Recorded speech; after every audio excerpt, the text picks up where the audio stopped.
Neeraj Ghaywan's extraordinary film Homebound is India's international feature Oscar submission this year and was deservedly shortlisted. I'm happy to be speaking with the filmmaker today. Welcome, Neeraj. Thank you for having me over, Frank. Thank you. I am thrilled that this film made the shortlist. Wow. Uh, it honestly it was in my top three favorites, and I saw 85 of the 86 features. Wow. Wow. Thank you for the support and the faith in the film. Absolutely. I want to start out by asking what all this awards attention means for you and for the film. You know, this attention means a huge responsibility representing our country. It's been 98 years we haven't won the International Feature Award. And also, more than that, it is also there are millions of Shoaibs and millions of Chandans out there, not just in India, but around the world, people who have been unseen by power, and how their stories will be seen and heard from their perspective. That is a big win for me. And I'm working every bit to make it to the nominations, but I don't have expectations. I understand only because it is such an incredible year for international features. It truly is. It's the most competitive year, I guess, in like a decade or so, I think. Yeah. So is there any word on US distribution? We have Netflix who's distributing it in the US, but we don't have a major US distributor. Not yet. That is honestly astonishing to me. Well, okay, let's start at the beginning. So this started out as a New York Times op-ed piece, and it inspired you to make the film. Can you speak a little bit about the developmental process for the script and how much Neeraj is actually in the film? Oh, wow. Sure, Frank. Uh, when I read this op-ed essay written by Bashar Peer, it stirred a lot of emotions in me. Personally, it made me go back to my own time of growing up as a Dalit, which is a lower community, lower caste person, and it made me reflect upon a lot of things. But it also gave me a platform to probe on questions about, probing into contemporary India and asking that question of the universal question that we all want to know is that why do migrants leave their homes, their dreams, and their villages, and their families, and love, and everything behind to just go into anonymity in a city? That is actually quite something. Mm. And, in mainstream spaces, we do see that, uh, we see the migrant experience, but we don't know how did these migrants arrive here. And because this story has the secular tone of the bonhomie of the overlooked, a Dalit and a Muslim, and what caste persecution that they go through, what religious discrimination that they're going through, that sort of felt like a base to open up an argument, or rather, an urgent plea to the world to bring in empathy, you know, Yeah. because there's so much of hate going around in this world. I think it's about time that we recalibrate ourselves and ask this question that is it worth foregoing your humanity in pursuit of something that is territorial, which is never ours to begin with. Well, yes, and there's so many questions here, but like when we talk about cast, I really became super aware of cast, honestly, thanks to movies. It was Ava DuVernay's Origin that brought it to my attention. But most people hear the word cast and they have no, they conflate it with class, I believe. Mhm. I don't think a lot of people really, necessarily understand. Maybe that's part of why this film is having trouble getting distribution. The lack of understanding. Yeah, and I'm okay to take that fall because somebody's got to start talking about it because the first person may not, but I think it at least leaves inquiry. It leaves the temptation to understand, to deep dive into caste. So in a nutshell, if you want to know about caste and I mean, your listeners and who want to know about it, I feel caste is a 2000-year-old history of persecution. It's a way of segregating society into social groups, and that is based on birth. If you're born in an upper caste family, you get all the privileges, and successively all your generations, regardless of your talent or not. Sorry? Oh, Oh, I didn't say anything. okay. Uh, you get all the privileges, and people from the lower caste are denied. It's like a grading system of hierarchy. And people who are outside this caste system were considered to be the erstwhile untouchables, and that untouchability still exists in pockets of India. And it is now the affirmative action that was started by Dr. Ambedkar, who's our seminal hero of our society. He's like the MLK of India, who brought about this change. And you see his picture in the film a couple of times. Um, he brought about that change, and now we get shamed for using that. So that is in a way, and that's the reason why also, Frank, what happens is that you carry this shame, and like I did, like I masqueraded as an upper caste member for all of my 35 years of my life, and I was, I would, I would be passing, and the weight of that shame and guilt, and that fear of abandonment by my peer group was insane. I Hmm. mean, cast a huge sense of insecurity inside of you, and you carry with that, and you become you get defined by your trauma, and that happened to me. And I thought after 35 years, I because of a Twitter incident, I publicly proclaimed my identity, and since then I haven't got back, because that shame is not mine to carry. That shame is of upper caste people who have inflicted this torture upon me. Absolutely, and I think that comes across very much so in the film. I want to ask about this film is epic storytelling, yet it's only 2 hours long. Was it difficult to cut it down? And I know Scorsese was involved as well. So can you speak a little bit about that? Well, like there is a quote that had inspired, that has been my guiding force through the film, is by Rilke. It says, let everything happen to you, beauty and terror. Just keep going, no feeling is final. And I wanted to brace the beauty as well as the terror, because there's so much of pathos in the story, and I didn't want to only see it from a victim point of view, but also humanize their experience, because we tend to make them into statistics.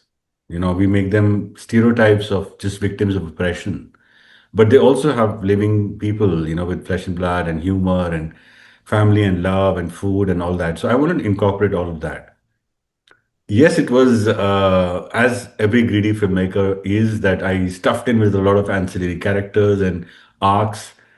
Mr. Scorsese came on board and in the script stage, and he gave me notes. Then I did some back and forth with him on the script.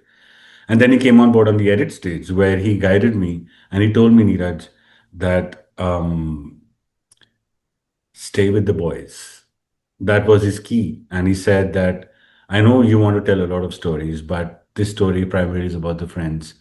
So I did let go of a lot of literally characters, and there are huge arcs that I had to let go of to arrive at this point. And yeah, it feels like so many stories, and it feels like an epic, but it's 2 hours. So, But it again, it feels so epic, and there's so many images that have and moments that have stayed with me. I've seen it 3 times now, and they've wow. made such an impression on me. Like show up carrying Chandran on his shoulders. My God, the kindness of one woman giving them water was this extraordinary moment of hope.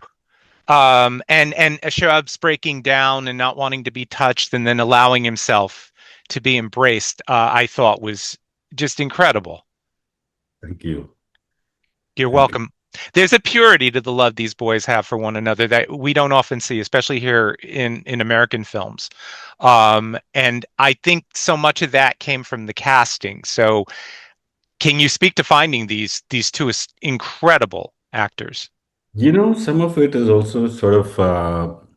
I mean, I did watch a lot of reference material, like, of course, Walter Salas's seminal film, Motorcycle Diaries, and Of Mice and Men, The Wages of War, Fear. All of these were there, but I realized that the friendship has to be lived in. It cannot, because the camera catches every truth, right? So, and I wanted these boys to be friends before we began principal shoot. And I began early on, 3 months ahead of the principal shoot. I started with them understanding the socio-political fabric of the film, accents, dialects, all of that took a lot of time. But then I told them, listen, you have very little time of 3 months to actually become friends. You have to become friends. And I said to hasten that friendship, one of the techniques that I use is psychological. I said that, why don't you both talk to each other and become vulnerable? You know, talk about your secrets, talk about what's going on in your life, and tell secrets. When you do that, you form a connection with people. And that is how they formed a connection. That's when they became friends. And we took them to villages where the actual people lived. And we did scene work inside huts, inside the actual homes. We made them wear the costumes of the film and mingle in the village and not let any of their privilege come in the way. And, like narrating the script in a shrine and all of those things like really helped. And I do use music a lot.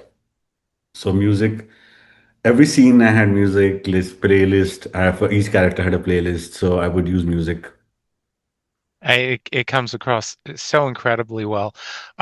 Was it difficult to get the film made? Did anybody discourage you?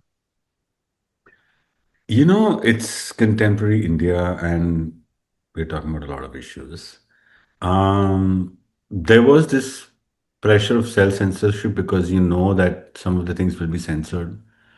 And I made a lot of effort to say, for instance, I didn't actually name the actual location, or I didn't shoot in that state because I know it won't be taken too well by the government.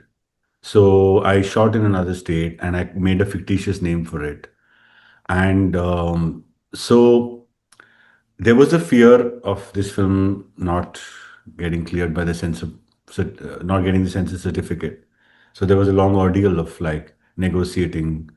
I mean, eventually they did come around with some certain amount of cuts, but I get this critique from upper caste people. Why do you always keep talking about caste? Why do you always keep criticizing India? That those are the things that one hears. But like as artists, our responsibility is to question any kind of power. And that is exactly what I was doing with this film. And I think eventually people saw through that our intent is not to do a blame game, but to nudge them into talking to their adversaries and talking to each other and agreeing to disagree and to allow the humanity between us to foster. Absolutely. And, I didn't necessarily see it as a critique of India as much as uh, humanity's inability to be compassionate in many respects. And, there is hope in the film, which is great. But I think it also challenges the viewer to look at themselves and Yes. say, hey, what part of me is discriminatory? What part of me is prejudice? Yeah. Prejudice is something that is the only way to break that is through connection. And when you have the connection between people who are equally marginalized, like I said earlier, the bonhomie of the unequals, once that happens, is that is power. Connection is sort of power, and also to go for and to have the audacity of like saying this isn't me, saying that I can't tolerate the microaggressions and I quit this job, having the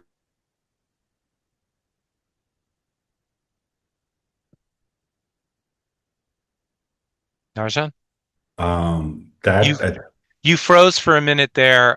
Could you go back just a sentence?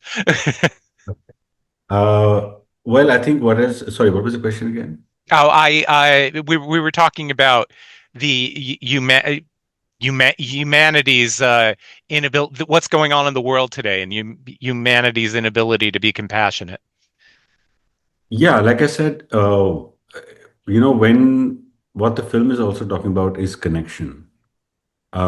These two boys come from marginalized communities and they have been persecuted in their own ways.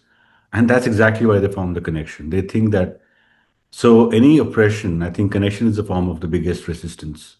And once you have that, there is also the sense of audacity that you have because you've been pushed around so much that at one point you decide that I can't take these microaggressions anymore. I can't be humiliated for and be questioned about my nationality.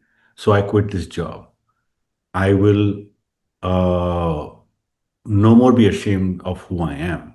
And I will proclaim my identity and take up my last name. And that audacity and the connection is, and eventually also another way is also education. Yeah. Like I spoke about the affirmative action. To take up these things are the slow steps towards reclaiming our space, reclaiming our humanity. Yeah, and overcoming the fear, which is something we all need to do right now. Yeah. I love also how these marginalized boys are presented as loving people just trying to lead a good life and survive. They're like everybody else in many respects. There wasn't that, oh, woe is me constantly in the film. That was a conscious effort, Frank, because anytime that you see films or media or anything that we only talk about the pathos.